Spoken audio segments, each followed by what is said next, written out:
France, a country filled with passion and resilience, has been ignited with a fiery spirit in recent days. People from all walks of life have taken to the streets, their voices echoing through the cityscapes in a resounding protest. This uprising is no ordinary one, it is a wave of collective anger directed towards the French government. And what fueled this outpouring of emotion? President Macron's decision to raise the minimum pension age from 62 to 64. It's understandable why the people of France were discontented by this decision. The prospect of toiling for 2 more years before enjoying the well-deserved respite of retirement is disheartening. But this issue goes beyond personal grievances. It uncovers a deeper and more profound problem that plagues the very core of the nation. France finds itself amidst a population collapse, a staggering decline in numbers. The consequences of this decline are dire, and its roots run deep. Allow me to take you on a journey through the intricate web of circumstances that led to this critical juncture. Now, let's unravel the complexities of France's pension reforms. The country, like many others in Europe, has a mandatory state pension system. It relies on taxing the working-age population to fund the pensions of retirees. This system is an integral part of France's extensive social security structure, accounting for a substantial 15% of the country's GDP. It provides not only pensions but also free healthcare to all citizens. However, this elaborate social security system has proven to be financially unsustainable. For years, the French government has been operating at a budget deficit, spending more than it collects in taxes. As the chart starkly reveals, France's debt as a percentage of GDP has been on an upward trajectory, outpacing the growth of the overall economy. This dangerous trend paints a clear picture. France's current policies are simply not sustainable in the long run. In a bid to avert an impending crisis, President Macron aims to tackle the issue by cutting spending. One significant expense that draws attention is the colossal amount allocated to the social security system. It stands as a financial burden that the government can ill afford, especially considering the mounting debt. Raising the minimum pension age by 2 years is President Macron's proposed solution to this conundrum. However, let us now explore the underlying problem that necessitates such drastic measures. Why is France's economy struggling to sustain its social security system? The answer lies in the alarming shift in demographics.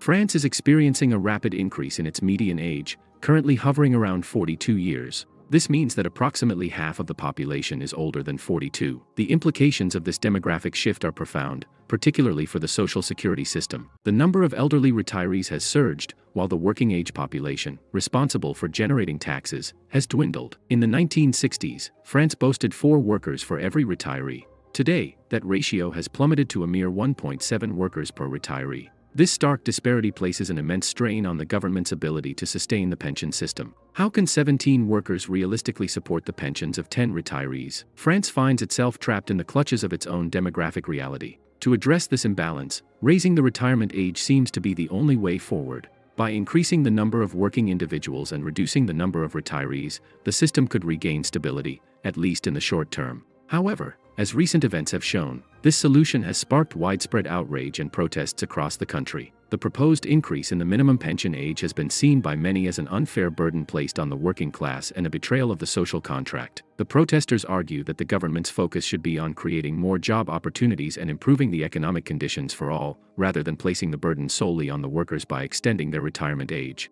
They argue that raising the retirement age disproportionately affects those in physically demanding jobs or those who have already been struggling in the labor market, such as young people and immigrants. Moreover, critics argue that the pension system itself needs comprehensive reform rather than just increasing the retirement age. They believe that addressing issues such as unequal pension benefits, excessive bureaucracy, and loopholes that allow certain individuals to benefit disproportionately from the system should be the priority. The protests have gained significant momentum, with workers from various sectors and age groups joining forces to voice their opposition. Strikes, demonstrations, and clashes with the police have become a common sight across the country. The government, under pressure from the public, has been forced to reconsider its position and engage in negotiations with labor unions and representatives of the protesters. In response to the growing unrest, President Macron's administration has signaled a willingness to review the proposed pension reforms and explore alternative solutions. The government has emphasized the need for a more inclusive and participatory approach, inviting stakeholders to engage in discussions and propose ideas to address the challenges faced by the pension system. The situation in France highlights the complex and multifaceted nature of pension reforms. It is not merely an issue of financial sustainability but also a matter of social justice,